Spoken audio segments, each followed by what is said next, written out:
Ministerios Ebenecer presenta Tesoros del Ministerio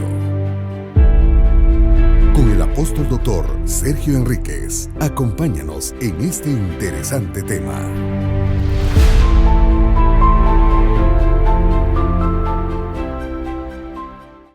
De turistas, ángel con alas, hermano, diciéndole: mira, esto es así, esto es por esto. Hermano, era como para que cualquiera se hinchara, porque él mismo dice, cuando lo están fastidiando, dice: muy bien, ¿quieren comparación? Está bueno, dice. Es que a veces uno se pone en el rochoy, hermano, ¿verdad? No siempre, pero generalmente. Y entonces viene el apóstol: ¿quieren comparaciones? Les dice: está bueno, les dice. Muy bien. ¿Son ellos siervos de Dios? Yo más. Uy, hermano, un hombre de Dios diciendo así, ¿verdad? ¿Son ellos trabajadores? Yo he trabajado más. ¿Han sufrido ellos? Yo más. Y empieza a dar la lista. En ayunos, en persecuciones, en caminos, en peligro de ladrones. Y empieza a poner la lista. Y después dice: ¿y quieren ir a las revelaciones? Está bueno. Pero como que si el Espíritu Santo le ha de haber dicho: cuidado, Pablo, cuidado. Y entonces bajó un poquitito el volumen a lo que estaba diciendo y dijo: conozco a un hombre que hace 14 años. Si en el cuerpo no lo sé, si fuera del cuerpo tampoco lo sé. Lo llevaron al tercer cielo, también al paraíso. Fíjese usted. Pero después como que ya se le había bajado el adrenalinazo que le habían pegado los hermanos. Además que a veces le hacen que a uno se le suba la adrenalina en los hermanos. No ustedes, otros, hombre. Y entonces digo: ustedes me hicieron pecar. Ustedes me hicieron pecar porque ustedes me deberían de haber alabado a mí, les dice Pablo. Y yo no tendría que estar defendiendo mi ministerio. Les dice, hermano, qué cosa más tremenda. Y por eso es que este hombre tenía un aguijón bien fuerte. Entonces, por todas estas cosas es importante que notemos por qué razón cada una de las palabras que él decía iban a tener repercusiones eternas. Amén. Entonces, oremos. No se preocupe. Yo ya estoy predicando, pero oremos para que el Señor nos ayude a que nuestra mente sea abierta. Padre, en el nombre de Jesús, te damos gracias porque solamente tú eres nuestro Dios. Sabemos que hay un solo Dios y un solo mediador entre Dios y los hombres. Y en el nombre de ese bendito mediador, venimos nosotros acercándonos a ti, Señor, para que esta noche, por medio de la obra maravillosa de tu Espíritu Santo, hagas que fluyan en nuestro interior ríos de agua de vida, para que se cumpla tu palabra, que tu Hijo, estando aquí en la tierra, lo dijo. En el nombre de Jesús, Señor, gracias. Amén. Amén. Muy bien. Entonces viene el apóstol Pablo, seguimos platicando de Pablo ahora. Yo no predico a Pablo, yo predico a Cristo. Note eso, hay una tremenda diferencia. Pero viene el apóstol Pablo y empieza a ver, mire, es como que si lo hubieran levantado en un helicóptero espiritual a Pablo y hubiera visto la iglesia en el futuro, hermano.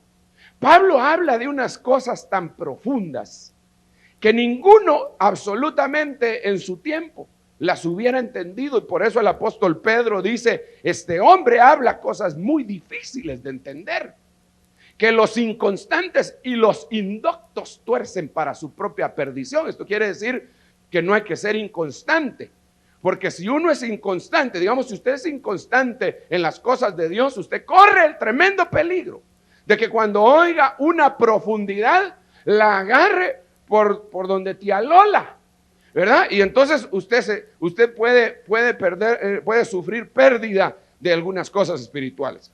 Entonces a este hombre, como que si lo hubieran subido en un helicóptero espiritual, y vio el futuro y vio el pasado y comprendió el presente.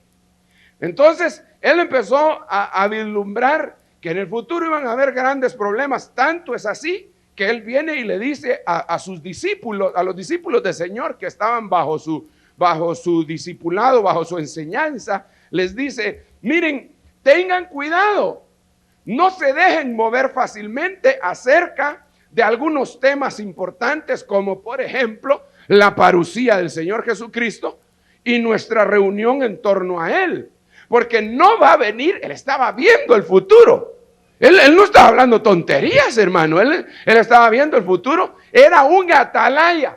Los atalayas los levantan, los ponen en alto, y desde esa posición ellos pueden ver, aunque ellos fueran en sí chaparritos espirituales, incluso al subirlos, al ponerlos en alto, Dios miran más que cualquiera. Por eso el Señor Jesucristo dice en el libro de Isaías, me parece que en el capítulo 42 dice, he aquí mi siervo, yo le sostendré en alto. En otras palabras, es como que si dijera, mírale, yo voy a ponerte mi mano, te voy a levantar para que tú sirvas de atalayas a todos estos chaparros, nosotros. Y entonces viene el apóstol Pablo y lo ponen en alto, y él empieza a ver y dice, la tribulación no va a venir el Señor Jesucristo. Oiga esto, no, ustedes no están en tribulación. Es que los tesalonicenses creían que ya les había caído la tribulación encima, hermano. ¿Se imagina de qué tamaño serían las pruebas que tenían? Que un día, me imagino yo, que se reunieron en el presbiterio de Tesalónica y dijeron, miren mucha, definitivamente el Señor ya vino. Y nos quedamos para la gran tribulación. Porque yo no puedo explicarme por qué razón están sucediendo todas estas cosas. Aquí lo único es que nos quedamos para la gran tribulación. Y entonces en ese ratito llegó el cartero. Fíjese usted, llegó el cartero ahí, entonces, disculpe, carta del apóstol Pablo. Uy, dijo alguien, entonces Pablo todavía no se ha ido. Entonces otro más pesimista dijo, recordate que el correo aquí se tarda mucho. La haber escrito hace 3 meses, ya se fue, le dijo.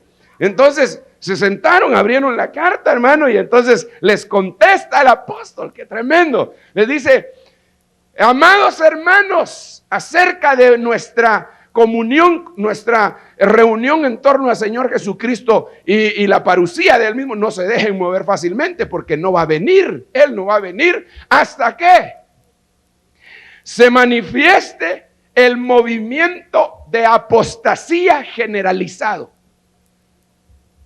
Es decir, va a venir sobre la tierra un movimiento generalizado de apostasía. Muchos se van a volver. Muchos que un día agarraron la fe, se van a regresar, porque ninguno puede apostatar si no ha creído en Dios. De aquí puedo yo volver a la carga para decirle, ¿cómo se puede alguien perder si no había tenido la salvación? ¿Cómo puede decir alguien que la salvación no se pierde? No habrían apóstatas, porque los apóstatas tienen necesariamente que ser gente que en algún momento tuvo la fe y la devolvió. Dijo, ya no me interesa, aquí está. Entonces se pierde la salvación, ¿sí o no? Sí, se pierde. Pero no, se pierde. Depende de quién. Yo ya le conté a usted la vez pasada que un hermano solucionó ese problema bien sencillo. Digo, la salvación no se pierde, dijo. El que se pierde es uno, dijo. No hay problema, dijo él, ¿verdad? Pero la salvación no, dice. Bueno, pero volvamos aquí. Entonces el apóstol dice, va a haber una apostasía generalizada. Se va a levantar el hijo de perdición, el inicuo, el sin ley. Y entonces va a ser la señal de que están en el periodo tribulacionario. Pero ustedes saben, y de eso no les tengo que explicar, que discípulos los que habían en el principio, hermano. Esos no se dormían en los cultos. No estoy viendo a ninguno dormir, que conste. Pero ¿sabe por qué no se dormían en los cultos? Porque el que se dormía se caía del 3er piso. Ahí estaba dormido un hombre que, ¿cómo es que se llamaba ese que se cayó? Eutico. Se fue, hermano. Desde el 3er nivel, oiga, eso debe haber sido altísimo, y ¡pam! Tronó a sapo. Se terminó el culto ahí, fíjese, hermano. Pero qué unción la que habrá habido y qué seguridad del líder de Dios, hermano, que va a orar por él. Dice, llévenlo a la cama, no hay problema, y sigue predicando, hermano. no se acabó el culto del todo. Y siguió predicando y todos asustados porque Pablo les dijo, el próximo que se duerma, no oro por él. Y todos se pusieron palillos de dientes porque era de madrugada. Dice que hay gente que se enoja conmigo porque yo me paso los 45 minutos. Y me lo han llegado a decir. Me han llegado a decir, es que falta de consideración. Esa vez me lo mandaron a decir. Que falta de consideración, que predica más de 45 minutos, pero si a veces predico media hora, entonces se lo descuento, ¿verdad? Al final de cuentas le debo, tal vez le debo y ahí le pago después, ¿verdad? Y Pablo dice que se alargó en su discurso. ¿Qué cosas tendría que decir ese hombre, hermano? Que se alargó en su discurso y entonces le entró la noche y en la madrugada tomaron Santa Cena. Eso también por aquellos que dicen, ay, ustedes toman Santa Cena en la mañana. No, sí, Pablo también. En la madrugada la toma. Entonces es santo desayuno, dicen algunos. Pues llámele como quiera, es comunión, coinonía. Es partir el pan juntos. Pero entonces, no hay modo que le entremos a Romanos, con qué razón no avanzamos, ¿verdad, hermano? Entonces viene el apóstol y empieza a ver todo lo que va a venir. Y empieza a ver lo que va a venir generalizado. Pero también empieza a ver lo que va a venir en lo individual. Entonces le surge una palabra de su vientre y les dice en el capítulo 5, en el versículo 1 y 2 del libro de Romanos, les dice, justificados pues por la fe, tenemos paz para con Dios por medio de nuestro Señor Jesucristo. Y dice, por quien también tenemos entrada por la fe a esta gracia en la cual estamos firmes y nos gloriamos en la esperanza de la gloria de Dios. Entonces, uno de los aspectos que yo quería platicar con usted, que han sido espigas que hemos ido dejando tal vez no botadas, pero mal colocadas, tal vez diríamos, y no las hemos comido, es este. Nosotros tenemos una lucha constante contra el pecado, definitivamente, hermano. A nosotros nos están fastidiando las huestes demoníacas. Nos está fastidiando el mundo. Nos está fastidiando la carne. Nos está fastidiando el pecado, la iniquidad, la muerte, la enfermedad. Es una lucha en la que nosotros nos mantenemos. Cuando usted aceptó al Señor Jesucristo, definitivamente se metió en ese grupo, se metió en ese ejército. Entonces usted no puede esperar que las cosas caminen más suavecitas. Pero gracias a Dios, gracias doy a Dios, decía el apóstol Pablo para volver otra vez a las andadas con él, ¿verdad? Gracias doy a Dios, yo diría gracias doy a Dios que Dios nos dio armas atómicas para poder combatir contra el pecado. Entonces, los que no pueden combatir contra el pecado, los que son derrotados por el pecado y lloran constantemente porque saben que aquello no era para ellos, pero que el pecado los alcanzó, es porque al final de cuentas desafortunadamente no han descubierto las armas atómicas ni saben cómo usarlas. No saben cómo usarlas. Eso sería más o menos como que a nosotros nos vinieran a regalar unos cuantos F-16 aquí para recuperar Belice. Uy. Entonces, unos 100 aunque sea, ¿verdad? Y entonces, pero no hay quien los maneje. Le dicen a usted, mire usted, ahí está un F-16, vuela, usted no lo van a detectar los radares británicos, usted y va a recuperar usted Belice. Sí, dice usted, pero si yo ni siquiera cicle puedo manejar, mucho menos esa cosa. Entonces a veces estamos como cristianos con un F-16, pero ni siquiera sabemos que lo tenemos. Entonces, se me viene a mí un ejemplo que viene como anillo al dedo para explicarle lo que le quiero explicar. ¿Le gustaría a usted poder vencer el pecado? Mire. ¿Verdad que qué fastidia el pecado, hermano? Aquí entre nos, mire, ¿verdad que a veces uno le dan ganas hasta de somatarse la cabeza? Pero ¿por qué hice esto, Señor? Si yo no tenía que hacer esto, Señor. Pero ¿por qué, Señor? ¿No le ha pasado a usted? Que a veces falla y usted dice, pero ¿por qué yo hice esto, Señor? Si yo lo que quiero es agradarte y mira lo que me está pasando, mira lo que estoy haciendo. Entonces, yo le voy a decir una cosa a usted. Había un hombre, todo el mundo había huido delante de los ejércitos enemigos. Y ese hombre también iba huyendo. Pero él no iba huyendo de los ejércitos propiamente, sino que él iba buscando un sitio en donde pararse para poder pelear. Un sitio inexpugnable, un sitio en el cual los que salieran en contra de él quedaran en desventaja contra él para que él los pudiera derrotar. Y de repente llegó a un campo que se llamaba Campo de las Lentejas. Y entonces dice que ahí se volteó, levantó su espada y empezó a pelear contra todos los filisteos que venían, que es figura del pecado. Y él empezó a darles y ninguno podía pasar de ahí, ninguno. Yo no sé qué les pasó a los filisteos. Tal vez los que iban hasta atrás, que todavía no estaban peleando, decían, apúrense muchachos, y empujaban, y lo único que hacían es que le ponían en las manos a aquel hombre que estaba situado sobre el Campo de las Lentejas y los mataba. Y dice que cuando los demás del pueblo vieron semejante victoria, regresaron en pos de él, y ese día Dios le dio a Israel una grande victoria, dice la Biblia. Eso está en el Antiguo Testamento, no sé cuánto lo han leído, pero ahí está. ¿Me lo cree, verdad? Ok, entonces ahora resulta que nosotros estamos siendo perseguidos por el pecado. Y hermano, definitivamente nosotros no podemos contra el pecado.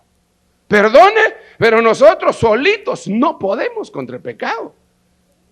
Porque el pecado tiene unos tentáculos tremendos. Y déjeme decirle que el pecado no solamente es un estado y una situación y un hecho. El pecado es un personaje. Es un personaje que lleva arrastrando a la muerte. La Biblia dice en el libro de Apocalipsis que uno de los jinetes apocalípticos sacó tras de sí el Hades y la muerte. Dice que él iba adelante y atrás le seguía el Hades y la muerte. Y a mí no me extrañaría que este ser que cabalgaba aquel caballo negro, me parece, si quieren lo leemos, fuera el pecado. Y entre paréntesis también, mientras lo buscamos, quiero decirle que nosotros estos 3 sellos, esos 4 sellos, ya los estamos viviendo. Se lo cuento para que usted ponga sus barbas en remojo y no le duela mucho la rasurada que nos van a dar. Capítulo 6 del libro de Apocalipsis dice: cuando abrió el 4º sello, oí la voz del 4º ser viviente que decía, ven y mira. Es un caballo amarillo, no es negro. Y es aquí un caballo amarillo. Y el que lo montaba tenía por nombre muerte, y el Hades le seguía, entonces no era el pecado. Y le fue dada potestad sobre la 4ª parte de la tierra para matar con espada, hambre, mortandad y con las fieras de la tierra. No era el pecado, definitivamente no era el pecado, porque ahí dice que se llamaba muerte. Pero óigame, para que la muerte venga, tiene que venir el pecado. Entonces esto significa, porque eso dice la Biblia. Dice la Biblia que por el pecado entró la muerte al mundo. Entonces, antes de que este caballo empezara a cabalgar sobre la tierra, tuvo que haber habido pecado. Por eso es que el pecado ahorita sobre la tierra se ha incrementado de una manera pero increíble. Increíble, hermano, la forma como el mundo está pecando. En todos los confines del universo, no, de la tierra, hay un pecado, pero tremendo. Tremendo. Entonces volvamos otra vez. Entonces ahí está el pecado batallando contra nosotros. Dice el apóstol Pablo, porque yo creo que Pablo escribió Hebreos: en vuestra lucha contra el pecado no habéis batallado hasta la sangre. Entonces volvamos otra vez al hombre aquel que empezó a pelear. Dice que le empezó a dar Dios una victoria, y a saber cuánto tiempo pasó peleando, que la sangre de los contrarios se le coagulaba en la mano y le agarraba la espada. No podía soltar la espada por la sangre que se le había rodeado. Es decir, la sangre se le volvió una costra en su mano y él ya no podía soltar la espada. Así que lo único que hacía era tirar manotazos y él tiraba un manotazo que ya no podía y Dios le enderezaba la espada y ¡fuas! Le volaba la cabeza a alguien y decían, hay que traerle al zorro, decían, pero ni ese le hace algo, decían. Tremendo, hermano, fíjense. Y ahí estaba el hombre espallando. Entonces, nosotros debemos de permanecer firmes en nuestra lucha contra el pecado. Pero si usted no encuentra el terreno, no va a poder. Si usted se para, por ejemplo, sobre su propio pensamiento, dice la Biblia, el que crea estar firme, mire que no caiga. Si usted se para sobre su propia prudencia, usted no va a poder hacer nada, porque la Biblia dice que no te apoyes en tu propia prudencia. Si usted confía en su fuerza de voluntad, usted no va a poder nada, porque la Biblia dice que no es bendito aquel que confía en brazo humano, en fuerza humana. Entonces usted tiene que correr como corrió Ruth, y eso lo dice el apóstol Pablo acá. Tiene que correr como corrió Ruth, como corrió Noé, como corrieron ellos, en búsqueda del campo en donde usted se pueda poner firme. Y ahí dice, por quien también tenemos entrada por la fe a esta gracia, sobre la cual estamos firmes. Entonces nosotros no podemos batallar contra el pecado si no estamos parados sobre la gracia. Se ha malinterpretado la gracia, hermano. Mucha gente dice que la gracia es el hecho de que una persona pueda echarse sus tragos sin que nadie lo condene, que la gracia es el hecho de que alguien pueda fumar y que los débiles no lo van a entender, pero no. La gracia es el poder maravilloso que Dios nos dejó a nosotros para que nos situemos sobre ella por la fe y entonces podamos vencer el pecado. Traduzcámoslo a términos de los nuestros. Quiere decir que ese pecado, esa condición, ese hábito que te persigue y que no te deja vivir en paz, tú lo vas a poder vencer parándote por la fe. Eso quiere decir creyendo que Dios te dio un poder sobrenatural contra ese pecado. ¿Le puedo hacer una pregunta? No, mire, hermano, atiéndame. No sea mala gente porque va a lastimar mi alma. Mire, ¿le puedo hacer una pregunta? Sí, mire pues, usted tiene algún pecado que lo persigue. No, fíjese que no le estoy diciendo, no le estoy preguntando si usted cayó en pecado. No le estoy preguntando si usted cayó en pecado. Martín Lutero decía que él no podía impedir que los cuervos volaran sobre su cabeza. Lo que sí podía impedir era que hicieran un nido sobre ella. Un buen ejemplo. Usted no puede impedir que el pecado lo persiga. Lo que puede impedir es que el pecado halle en usted el nido para formar la muerte. Entonces, ahora que le expliqué esto, le quiero hacer otra vez una pregunta, la misma. ¿Hay algún pecado que lo persiga a usted? Que usted a veces dice, pero, ay Dios mío, pero ¿por qué me persigue esto, Señor? Fíjese que mire hermano, yo he conocido gente, y algunas veces varones que han llegado conmigo me han dicho, hermano, mire, yo sinceramente ya no sé qué hacer, hermano, porque me persiguen las mujeres. De veras, hermano. ¿Y sabe qué es lo peor? Que yo me les quedo viendo y digo, pero si este es feo, ¿por qué lo persiguen? Y fíjese que es cierto. ¿No conoce usted gente así? inexplicablemente feos,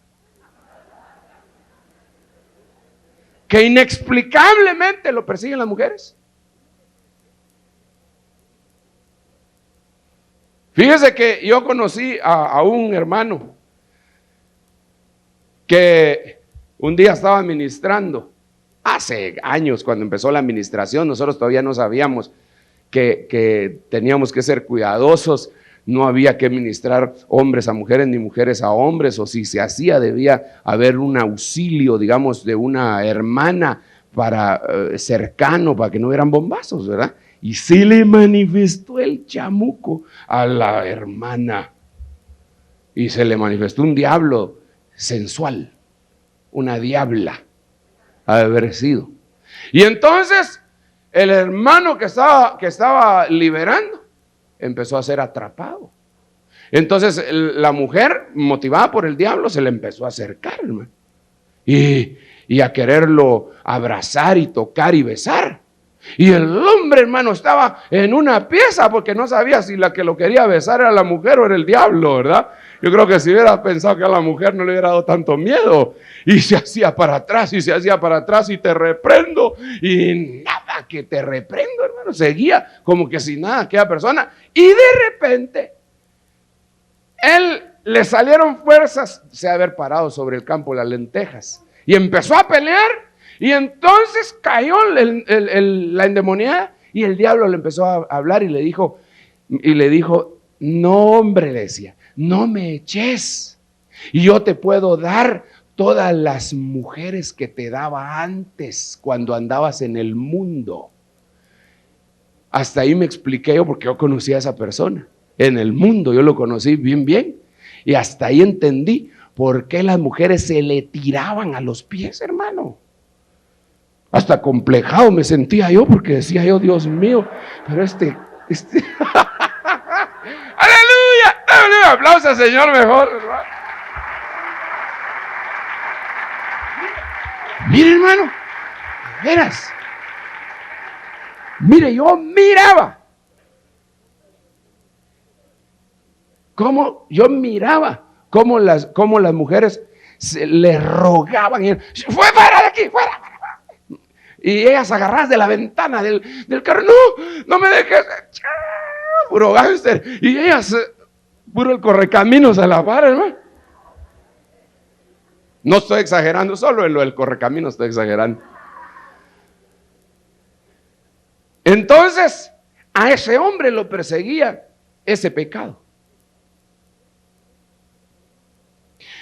Hay varones o mujeres que tuvieron problemas en alguna época de su vida con, digamos, algún tipo de pecado, ya sea sexual, marihuana, eran marihuanos, bolos o lo que sea, y de repente se convierten a Cristo, y entonces los empieza a perseguir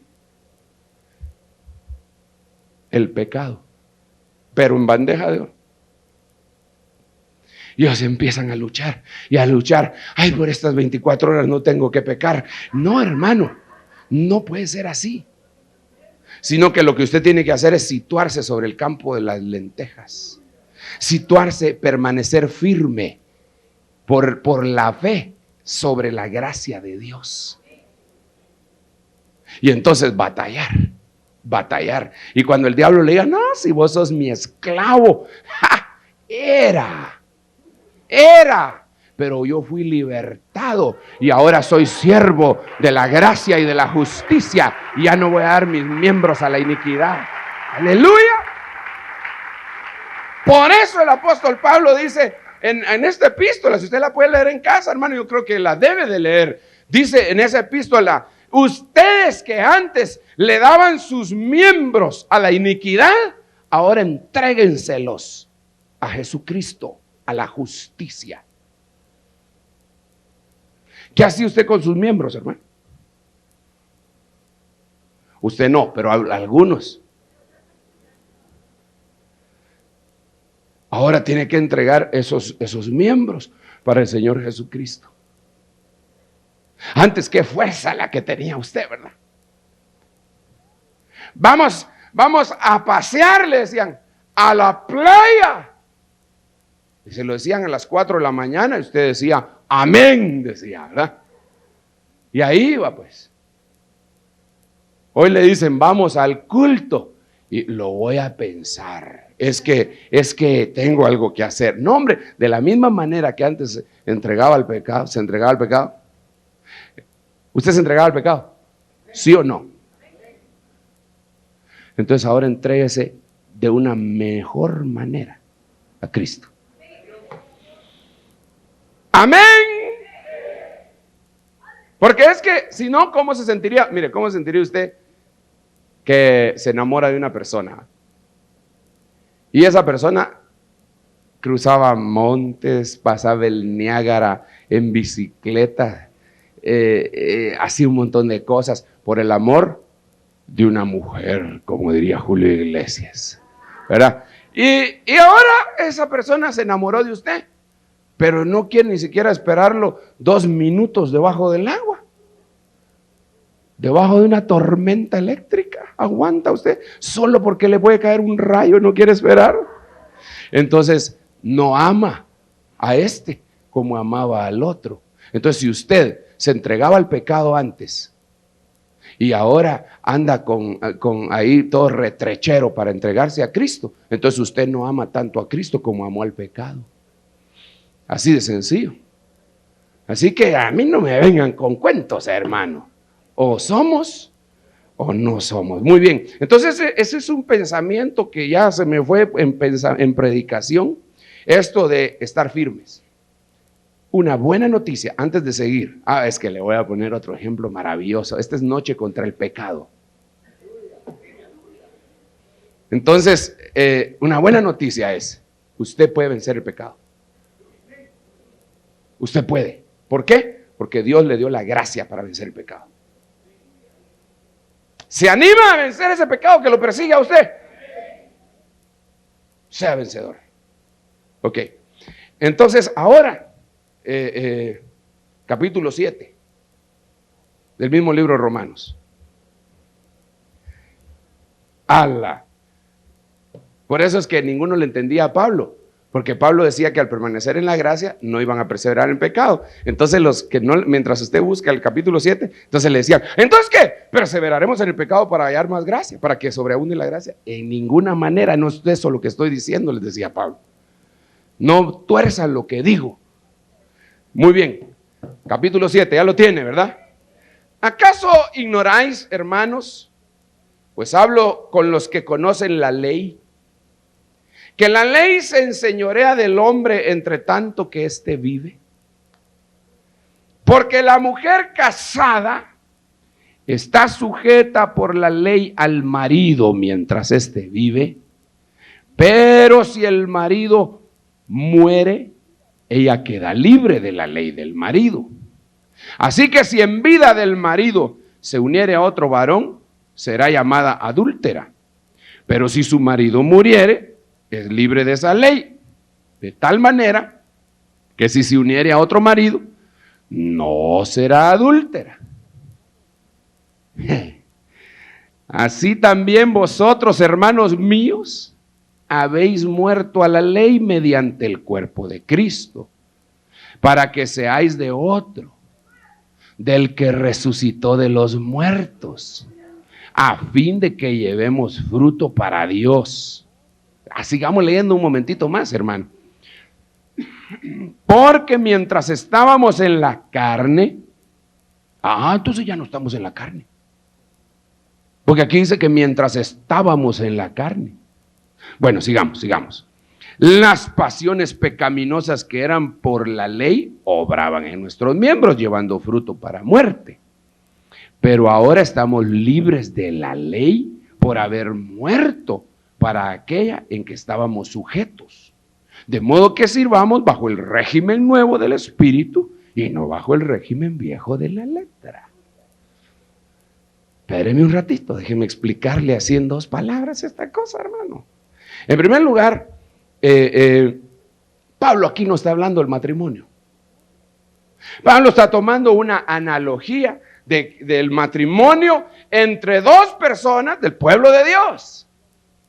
No de los inconversos. Pero está tomando la analogía para explicarnos que nosotros, si nosotros no morimos a todas las cosas del pasado, y todas las cosas del pasado no mueren para nosotros, no podemos vivir en el régimen nuevo. Entonces, lo primero que nosotros tenemos que hacer es morir. ¿Cómo vamos a morir? Lo explica en el capítulo 6. ¿Cómo nosotros vamos a morir al mundo? ¿Cómo vamos a sentar? ¿Cómo vamos a morir legalmente al mundo? Dice la Biblia que cuando nosotros nos bautizamos en el nombre del Señor Jesucristo, nos unimos a su muerte y a su resurrección. Y por lo tanto, cuando salimos del agua, nosotros tenemos que andar en novedad de vida, porque definitivamente ya empezamos a morir. Pero el marido antiguo tiene que morir también, para que nosotros nos casemos con el marido nuevo. Por eso es que todavía no nos hemos casado, porque el marido antiguo todavía no ha muerto del todo. ¿Quién era el marido antiguo? ¿Ah? El diablo, ¿verdad? Está agonizando, porque David le metió una pedrada a Goliat, que era el marido antiguo, y lo dejó tendido. Y ahorita es el periodo en que nuestro David, nuestro Señor Jesucristo, va caminando tranquilo, porque el Señor, dice la Biblia, y el que cree en Él no se apresurará. Entonces Él también va tranquilo así, hermano, y va tranquilo hacia donde está el diablo, y el diablo así. De una vez, hermano, le metieron una pedrada en la cabeza, hermano. Qué dolor de cabeza el que ha de tener, ¿verdad? Entonces David, nuestro David, todavía va caminando hacia él, está quitándole la espada y le va a volar la cabeza. Cuando le vuele la cabeza, le dan a la hija del rey, porque ese era el premio. Hasta que lo matara, le daban a la hija del rey. Entonces nosotros, el Señor ya le metió un hondazo al diablo, y legalmente está muerto, ya clínicamente está muerto, pero todos los aparatos todavía no se los han desconectado, pero ya está muerto. Entonces nosotros ya no somos maridos de ese Señor, ahora estamos desposados con Cristo. Aleluya, démosle un aplauso al Señor, hermano. Pero hay cristianos, óigame, hay cristianos que todavía llegan a visitar al marido antiguo, al hospital, al intensivo. Ahí le llevan sus juguitos, ay, que te mejores, le mandan una postal del gato Garfield, que te mejores pronto. Y el diablo, ya mero, le dice, hermano, esos son los apóstatas. Esos son los apóstatas. Mucha imaginación. No, hermanos, y así se hacen los hermanos, solo eso, que te mejores pronto. Y Garfield con una sonrisota ahí. ¿Cómo hacer eso, hombre? Eso con sus actitudes es que uno lo hace. Pero el marido ya murió. Ahorita solo falta que le desconecten los aparatos, de veras. Pero ya está muerto. Nosotros ya no estamos casados con el Señor. Se murió. Entonces, por eso es que ahora estamos en tratos con el Señor. Ay, hermano, ¿y no le parece eso muy feo? Dirá alguien, que así recién viuda se case. Pues le voy a poner un ejemplo, porque la Biblia está llena de ejemplos. ¿Por qué no esperamos unos 10 años que se muera el diablo y después se casan para que no hable la gente? Mejor le voy a poner un ejemplo. Déjenme poner un ejemplo. Resulta que David es tipo de Cristo. Entonces un día viene David y le manda a pedir cuentas a Nabal. Nabal es el diablo. Entonces le manda a pedir cuentas. En otras palabras, le manda a pedir cuentas porque le dice: yo estuve en medio de tu gente y esa gente, yo la protegí. Tus ovejas yo las protegí. Ahora te vengo a pedir cuentas. Entonces viene Nabal, que se está emborrachando, y le manda a decir a David. ¿Y quién es David? El diablo diciéndole al Señor Jesús, ¿y quién es Jesús? Muchos siervos hay muchos esclavos hay que se han escapado de su Señor en estos días. Entonces, cuando le llevan la noticia al Señor Jesús o al Señor David, pues allá el David y aquí el Señor Jesús, porque figura. Entonces David se arma y empieza a subir para ir a destruir totalmente a Nabal. Pero Abigail, que es usted, que estaba en poder del diablo antes, desciende hacia el Señor Jesús y le dice: mira, salva la casa de mi padre. No es, ¿para qué te vas a manchar? ¿Para qué te vas a ensuciar las manos con el diablo? Dios va a hacer la obra, le dice. Entonces lo convence y le dice David a Abigail: bendito sea Dios y bendita seas tú, que no me permitiste ir a ensuciarme mis manos. Y entonces se regresa. Usted sabe la historia. Entonces viene Abigail, le cuenta a Nabal lo que sucedió, y Nabal, cuando le están contando, ¡pau!, le da un paro cardíaco. Pero no se muere inmediatamente. ¿Quiere que lo leamos? ¿Dónde está eso, hermano? En la Biblia, pero ¿dónde? ¿Dónde? ¿Ah? Tiene que estar por ahí, ¿verdad? ¿Ah? ¿Primera Samuel qué? Muy bien. 25, dice 36. Y Abigail volvió a Nabal, y aquí que él tenía banquete en su casa, como banquete de rey, y el corazón de Nabal estaba alegre. Estaba completamente ebrio, por lo cual ella no le declaró cosa alguna hasta el día siguiente, cuando estaba de goma, hermano. Pero por la mañana, cuando ya a Nabal se le habían pasado los efectos del vino, le refirió a su mujer estas cosas y se desmayó. Y desmayó, dice, su corazón en él, y se quedó como una piedra. Y 10 días después,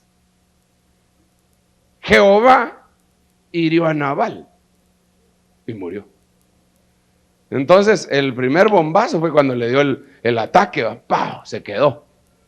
Entonces ahí ya Abigail sabía que ya no era de él.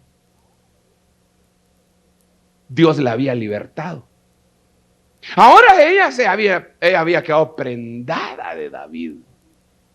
Ahora solo pensando en David se mantenía, y le llegaban a decir: mira vos, Nabal está ahorita, está como que queriendo decir algo. Ay, que se muere, pónganle una almohada en la cabeza, hombre. Y pensaba ella en David: vieran qué simpático es, decía.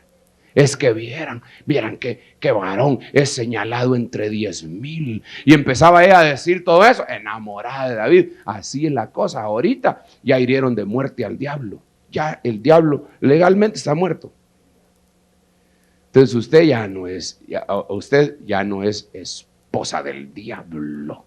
Renunciamos, reprendemos, rechazamos, no reviramos en contra, porque no sabemos contra quién, ¿verdad? Pero no queremos eso, hermano, de ninguna manera. Entonces, pero mire, una cosa, yo estoy hablando de la generalidad, de la totalidad, hermano, y tal vez no debería de haberlo hecho de esa manera, porque podría causar confusión. Pero yo estoy hablando viendo el panorama total de los tiempos. A un diablo ya derrotado y a una esposa ya casada. Usted todavía no está casada. Usted está desposada. Usted, iglesia del Señor Jesucristo, todavía no está casada. Me perdona, pero usted todavía no está casada. Todavía tiene que venir el Señor a efectuar la boda civil al principio de la tribulación, o a saber cuándo. Y porque eso está muy cardíaco también definirlo cuándo. Y de 7 días después, a casarse por la iglesia. A casarse por la vía religiosa. Tremendo, ¿verdad? Estábamos platicando con un hermano o una hermana. Y esta hermana me decía, estoy muy impresionada porque asistió al casamiento de un hermano. Y en el casamiento civil, legal, dice que el abogado tiene que dar testimonio de que la pareja está sana. Entonces dice, bueno, por este medio, aquí están los exámenes del médico y aquí damos testimonio de que esta pareja no tienen SIDA, no tienen ninguna enfermedad infectocontagiosa, no tienen nada, están sanos, no hay problema. Tampoco tienen deudas que no se conozcan y que toda la cuestión. Ese es el matrimonio legal. Entonces cuando el Señor Jesucristo venga, entonces se va a presentar junto con la novia. Entonces el Espíritu Santo va a tener que decir, bueno, aquí estamos celebrando la boda entre el Señor Jesucristo, aleluya, eso me emociona a mí, hermano, y su novia, la iglesia, que qué hermosa viene, aleluya. Yo voy a estar ahí, hermano, no sé dónde, pero ahí voy a estar, primero Dios, más me vale. Entonces, vamos a estar ahí viendo todo eso, ¿verdad? Entonces va a decir Espíritu Santo, aquí tengo el certificado, yo mismo examiné a la pareja, ningún problema físico, de salud.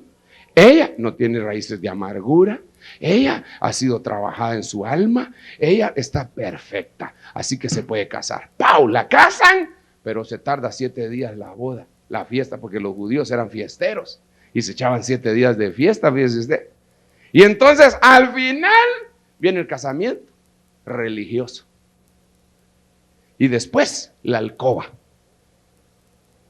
Es decir que usted todavía no está casado. Aunque usted es la novia del Señor Jesucristo, todavía no está casado. Entonces ahí está Abigail. Ahorita finalizo, hermano, porque mire, ya me emocioné, hombre. Pero ahí está Abigail suspirando y dice, ay, ¿a qué hora se muere Nabal? Y a qué horas me deja de fastidiar el diablo, en otras palabras, ¿verdad? ¿A qué horas me deja de fastidiar el diablo? ¿Por qué tiene que estarme fastidiando? ¿Por qué me tiene que estar poniendo tentaciones? Y ahí está la Abigail moderna, hermano. Y un día llega la noticia que se murió Nabal. ¡Aleluya!, dice ella. Y entonces viene la noticia de David que se case con ella. Ni 2 veces. Fíjese usted que ni vestido negro tenía ella. Blanco tenía, fíjese. Se murió Nabal y se puso el blanco. Yo solo estaba esperando que llegara David. Entonces, y se casó. Ahora, ¿qué hubiera pasado? Muy bien, ahora ese es el panorama general. Pero cuando vamos a ver el panorama así con zoom, y otra cosa, antes de ver el panorama con zoom, recuérdese de una situación muy importante. Las figuras son figuras. Y no tienen todos los detalles. Porque entonces usted me podría decir, ¿y qué quiere decir que Nabal estaba tomando vino? ¿El diablo es bolo, pues? Sí, es bolo, pero aquí no quiere decir eso. ¿Y qué quiere decir que pasó 10 días? Que pasó la totalidad. ¿Y qué quiere decir que se le puso el corazón como de piedra? Ay, hermano, no me vaya a decir todo eso, porque las figuras, son sombras. Por ejemplo, si usted va saliendo de su casa y de repente el sol sale por el lado izquierdo ahí en su casa, y cuando va a salir mira una sombra, dice, hay una persona esperándome, se queda ahí. Pero usted sabe que lo está esperando una persona, ¿verdad? Usted no puede decir, es canche, ojos celestes, pesa, vamos a ver, 300 libras. Además de eso, tiene un corazón de piedra. No, hermano, no puede ver todas esas cosas porque es sombra. Entonces esta es una sombra. Eso solo arroja luz en algunos detalles, pero no en todos. Entonces ahora acerquémosle zoom. Estoy en Romanos. Estoy en Romanos todavía. No me salió Romanos, hermano. Aleluya. Entonces, mire pues. Si le acercamos el zoom, usted ya fue libre del diablo, ¿verdad que sí? Legalmente. A usted ya lo comprometieron con Jesucristo. Legalmente. Lo único que hace falta es que se vengan a dar todas las situaciones, pero usted ya tiene el anillo, las arras del compromiso lo tiene porque es el Espíritu Santo, así que usted ya está prácticamente casado. Amén. Ahora, ¿cómo se sentiría el Señor Jesús si usted se empezara a acordar de Nabal? ¿Cómo se sentiría David si un día mira a Abigail ahí pensando en los anteojos de Nabal? Y se acerca y le dice, ¿y vos qué tenés? Ay, una vez se da el corazón y lo demás es solo ilusión. Está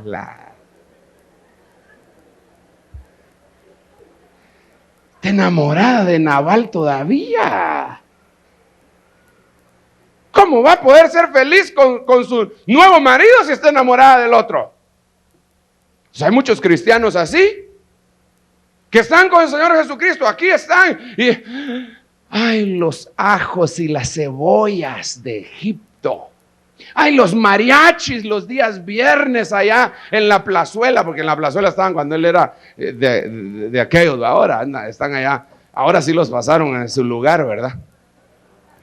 Pero si usted se pone a pensar ahí, ay, los ajos y las cebollas, ay, el mundo, todo lo que me ofrecía, entonces usted está enamorado de Nabal y viviendo con David, así no se puede, así no se puede. Usted debe ser desligado totalmente, desligado de la ley, desligado del pecado, desligado del diablo, totalmente. Porque ahora usted es propiedad de Cristo, totalmente propiedad de Cristo. Eso es lo que dice la Biblia, esto no lo digo yo. Mire, si yo lo dijera, usted tendría derecho a dudarlo. Pero aquí en la Biblia dice, la iglesia, la cual Él se compró con su propia sangre. Y si Él pagó precio de sangre por usted y por mí, usted ya no es ni del diablo, ni de la ley, ni del pecado, ni de usted mismo. Usted es de Cristo y punto. Por eso, fuera pecado, fuera diablo y fuera ley. Y que Cristo reine en nuestro corazón. Amén. Aleluya. Mire, yo debo terminar, no sé cómo estoy de tiempo.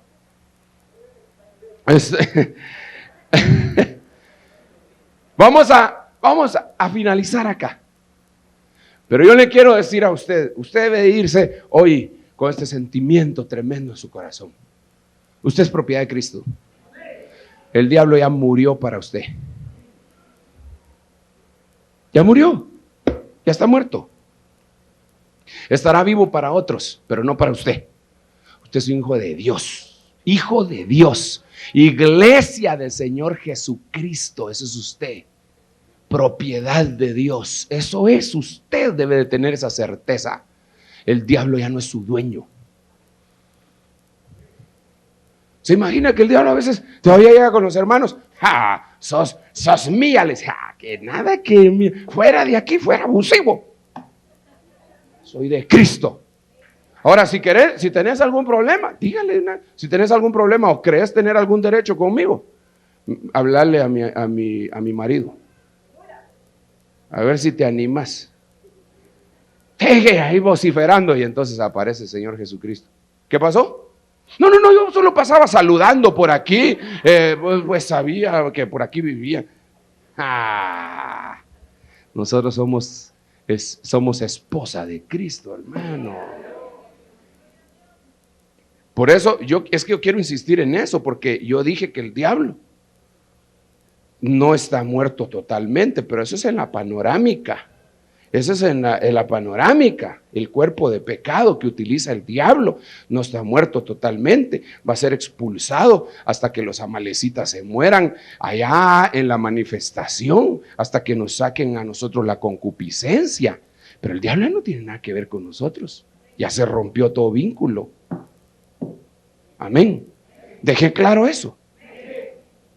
¿Usted es esposa de quién? Aleluya, gracias, Señor. Vamos a orar. Vamos a orar, vamos a orar, vamos a orar. Padre, te damos gracias, Señor. Yo te doy gracias porque entendemos, hoy entendemos más todavía que las cosas viejas pasaron y que todas han venido a ser hechas nuevas. Oh Señor, gracias. Dale gracias, hermano. Dale gracias. Propiedad de Cristo eres tú. Eres propiedad de Cristo.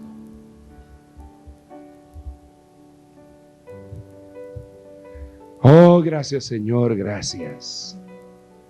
Porque nos rescataste. Mataste en nosotros todo amor por las cosas que no son tuyas. Y en su lugar nos pusiste sobre una roca firme. Gracias, Señor.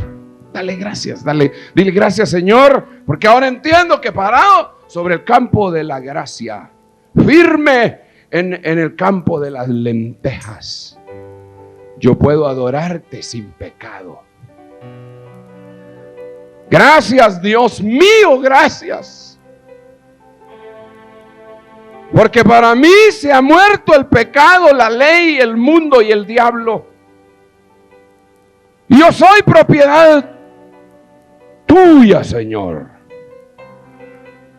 Somos el cantar de los cantares, el cual es de Salomón. Somos la litera, la cual es de Salomón. Somos la corona, la cual es de Salomón, corona con la que fue coronado el día de su desposorio. Por eso la esposa tiene diferentes facetas. La esposa primero es huerto y después es esposa. Por eso el primer Adán lo hicieron y lo colocaron después en el huerto. Pero después le sacaron de sus entrañas la costilla que habría. Ministerios Ebenecer presentó Tesoros del Ministerio con el apóstol Sergio Enríquez.